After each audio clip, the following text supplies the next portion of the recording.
Hey guys, Jacob Howard here, and today we're going to look at a few of the camera settings that you can change on your DJI FPV drone. So we're in the goggles right here, everything's turned on. We're going to click into our menu by pressing down on our 5D button, go into settings, go down to camera, then we're going to start with camera parameters, and that'll give us all these options down here. Auto will do what the camera thinks is best, so that's usually not something you want to do, but in the case with the DJI FPV drone, the settings that you have for your goggles where you watch through are the same that the drone records at. So you basically almost have to do auto unless you're flying out in a wide open space where all the lighting's going to be the same. Then you can set it to manual on what you want. But having an auto means that you could fly underneath, a tree or a building or whatever where it gets maybe a little darker, and it'll brighten the image for you so you can keep flying, but it's also going to do that in the camera footage.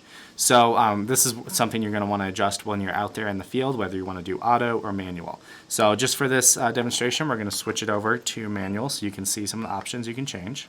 Obviously it's really dark right now because my ISO is set to 100, so I can turn that up if I want, but the first thing you want to turn up is your shutter speed. The smaller the number is, the more light it'll let into the camera. The higher the number is, the less light it'll let into the camera. You always want to make sure that this shutter speed is at least twice your frame rate. So if I'm filming at 60 frames per second, it needs to be at least 120 or 1/120. So in this case, I am filming at 60 frames per second, so I'm just going to turn up to 120 to make sure I get good footage. I'm going to enter that, and already it's looking way better. Now right here, this EV is going to tell you how underexposed you are. So it's saying right now I'm negative 2.3 with my exposure. So I'm definitely going to want to jump up that ISO to get a better exposure. You can also change your saturation to negative or plus. I would leave this at 0 all the time. And then white balance, you can change that to manual, and then you can change those settings. White balance basically determines what color white should be. So for example, this wall behind me is white, so I would want to set this. Now before I change that, I'm going to want to make sure that this is correctly exposed. So I changed the ISO to 800, but that's too bright. You can see in our EV it's now 0.7 overexposed according to the camera.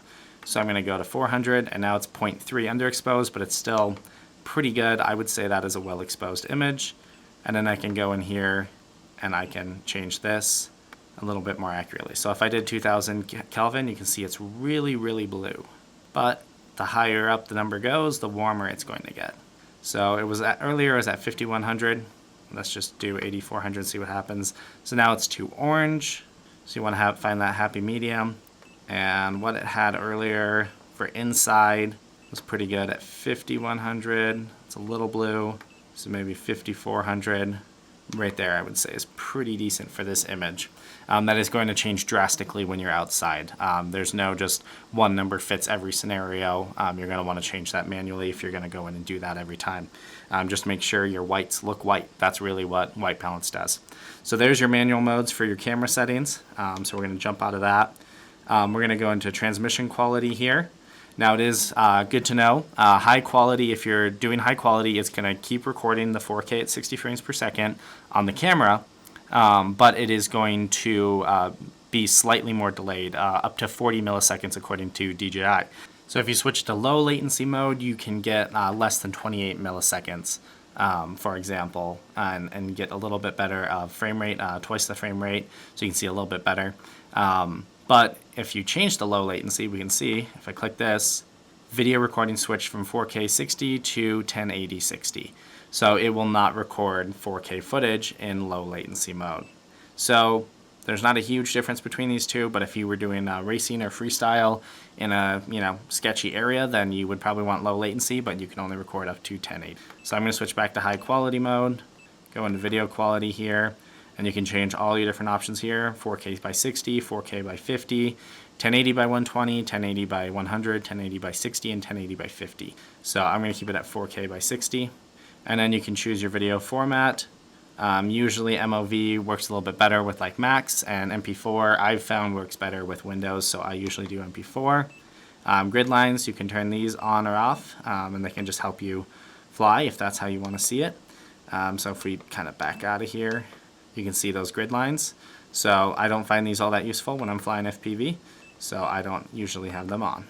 But they have the different options here, and those are useful for some people. Center point is going to do kind of the same thing. It's going to just create a center point for the drone. And then you can format your SD card and go into advanced camera settings. You can record with both, or you can record only on the aircraft or goggles. Even if you don't use your goggle footage, which most of the time you probably wouldn't, you still want to record on both. That way, if you do crash it in an area you don't know of, you can easily watch back in the goggles and try to go find it. So I always select both. Auto record on takeoff is always a good idea to have on. That way it automatically starts recording when you take off, even if you forget. Electronic image stabilization, you can turn that on or off. Distortion correction, if we turn that on for aircraft and goggles, or aircraft only, or the goggles only. So you guys can see it. I'm just going to do aircraft and goggles. And you can see how much that changed the image. And if I obviously do aircraft only, it's not going to change anything. And goggles only, it's just going to change the goggles. So right now I'm going to keep it turned off. Image roll correction. So that's going to allow you to change some of the roll and correct some of the roll while you're flying. Video coding format, you can do H.265 or H.264. H.265 is usually a little bit smaller of file sizes, but still has a lot of the data, but not everything supports H.265 yet, so you might want to do H.264. And then here you have your color profile, D-Cine-like or normal. If you're not experienced at color grading, do normal. If you are, D-Cine-like is the way to go. Anti-flicker, we can turn that auto, 60 hertz, 50 hertz, or off. I found auto works really well. Audio recording, so you can record audio on the drone. I don't really like that feature anyway, so I don't really need it. So I'm going to keep that off. And there we go. So there's all your different camera settings. You can also reset camera parameters. So that's everything for the camera and the different settings you can do there.